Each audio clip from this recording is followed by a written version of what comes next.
Hello. 3, 2, 1. We are ready for liftoff. Thank you to my friends at Parx Casino.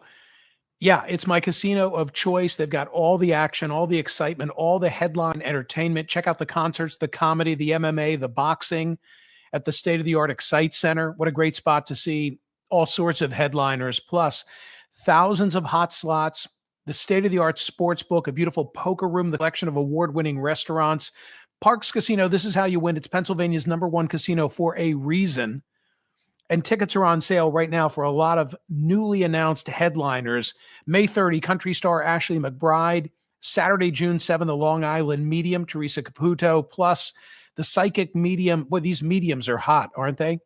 Matt Frazier on April 18.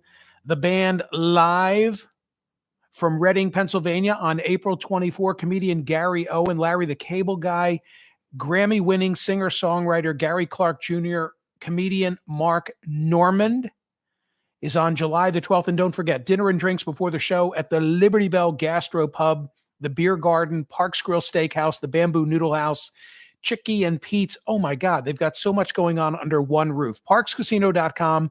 Buy tickets for all the shows. Parx Casino, this is how you win. You got to be 21. Gambling problem, call 1-800-GAMBLER.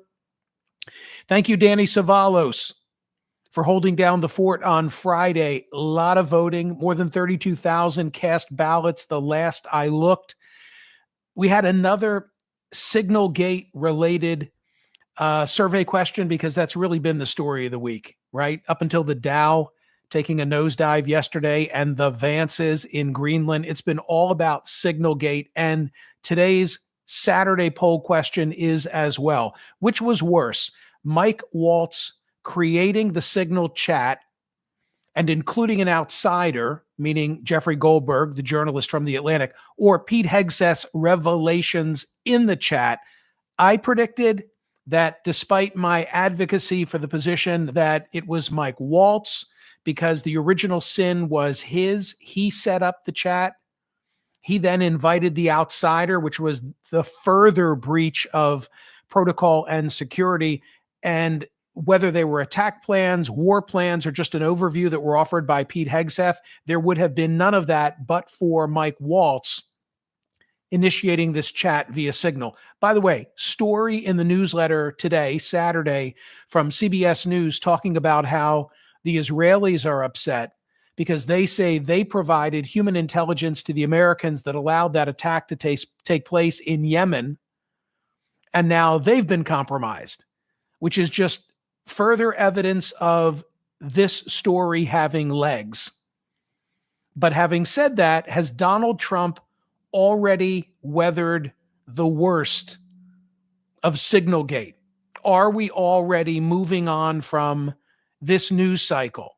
I think that he probably has. And in the commentary that I'm delivering on CNN today, I'm going to begin this way. I'm looking at my notes now. You've heard me say this before, but with a twist now. Whitewater or Watergate, Signalgate is the story of the week amidst the tumult in the last 60 days. It is the scandal of the nascent Trump administration, but whether it takes a lasting toll on the White House remains to be seen. And then I explained that my starting point in assessing such scandals is whether the story pops, largely a function of its ability to condense to a soundbite and be understood by the American people. Okay, so let me just stop right there. If you're having a beer conversation with a friend, can you sum up Signalgate? They were planning a military strike, and they did so through an unsecure means. Yeah, I think that I can. And when I go back to my Watergate model, what I'm saying is that some scandals, some controversies are just too difficult to be understood in a soundbite world, especially with so much news and information 24/7 coming at us. And I believe this since before the advent of social media. So Whitewater, confusing land deal in Arkansas, never popped. Although the investigation that was behind it led to the intern scandal. So you never know where investigations will lead. But of course, relative to Signalgate, Pam Bondi, the Attorney General and DOJ generally just don't seem to have an appetite to pursue this. It's in the Watergate mode. Nixon was troubled, threatened, because everybody understood a burglary. A burglary is something you don't want to happen at your house. So, okay, Michael, by that logic, if what's most important in assessing a White House scandal is its ability to be explained in a soundbite and understood by the American people, if you're saying that this is more in the category of Watergate than Whitewater, then doesn't it by definition mean it's going to continue to be a big problem for Donald Trump? No. This is the example that is causing me to say that maybe my model no longer stands up. And why doesn't it stand up? A couple of different reasons that I'll explain on CNN today, not the least of which is the polarized climate in which we live, everybody being hunkered down, and one side or the other, except in the most extreme of circumstances, being able to count on half the country, no matter what the facts are. And secondly, the uniqueness of Trump.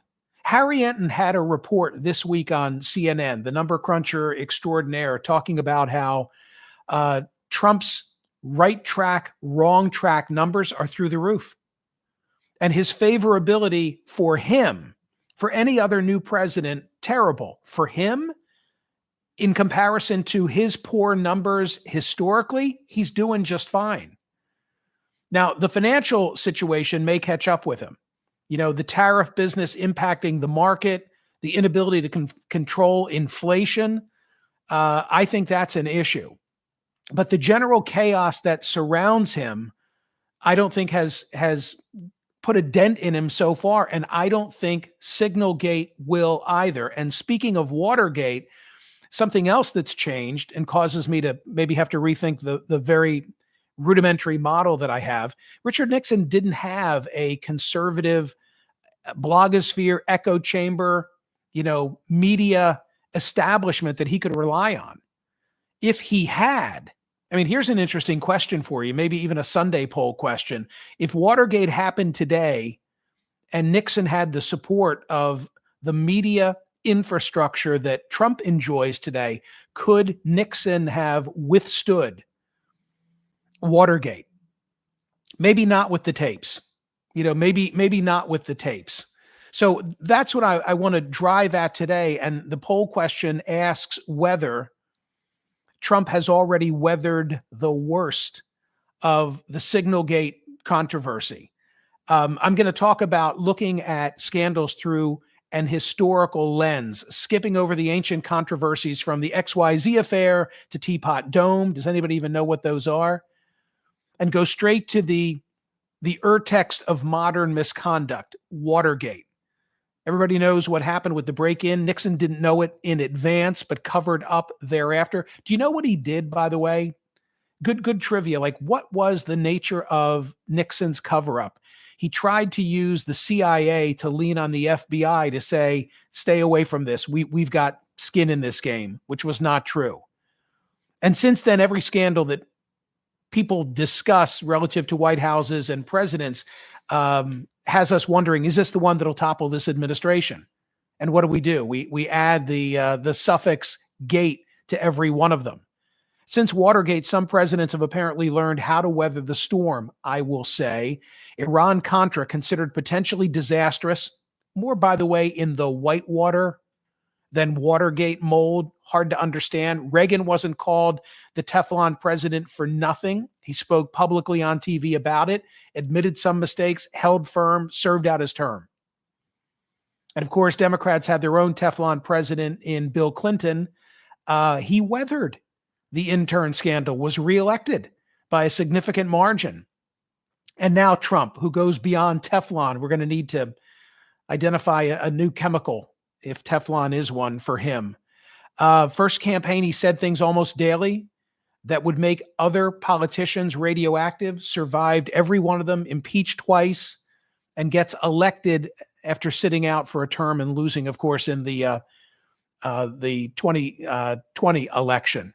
So, bottom line, maybe it's understandable why he takes no responsibility. The Roy Cohn mantra of attack, attack, attack hasn't thrown Waltz under the bus, hasn't thrown Hegseth under the bus. Doesn't look like anybody is going to get fired. And he's just sort of banking on the fact that the cycle will move on and we'll be talking about something else, even if it's a negative story, which is a long-winded way of me saying, do I think that the worst of Signalgate is probably behind Trump? I do. Not because there's good news that has replaced it. It could be bad news. It could be bad news that causes us to move from Signalgate to the Dow to the preposterous visit of the Vances in Greenland. But as long as we keep moving from one negative news story to the next, the cumulative impact doesn't seem to drag him down.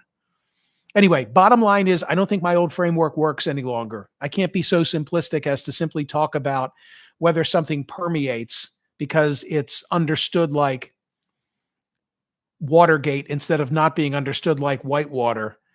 That's why I think Trump survives this.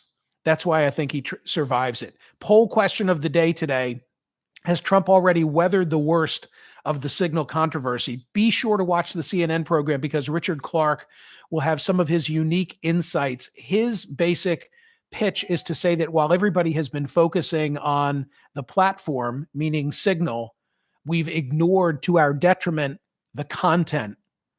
And that when we study the content of what was actually being said by Hegseth and by Vance and by Waltz and others, that's the more long-term problematic issue. Much like Stavridis said to me on radio this week, the harm that we did to our allies is really the big story here.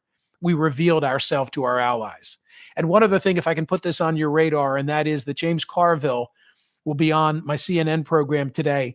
And he's been booked for a reason today, because 30 days ago, he told us that it was the beginning of the end and that the Trump administration would probably implode within 30 days. To be fair to James, he also said, and if not within 30 days, by Memorial Day. So immediately when he said that, we invited him to come on the CNN program 1 month later, that would be today, to say, okay, James, where are we? So please vote at smercondish.com on today's poll question as to whether the worst of Signalgate is already behind Donald Trump, or do you think, like the Israeli revelation that I mentioned a moment ago, new information will still be forthcoming about this, and the cumulative impact of it will ultimately drag down Trump 2.0? Like and subscribe, and set yourself up for notifications. Thank you, gang. I appreciate all of you. I'll see you soon.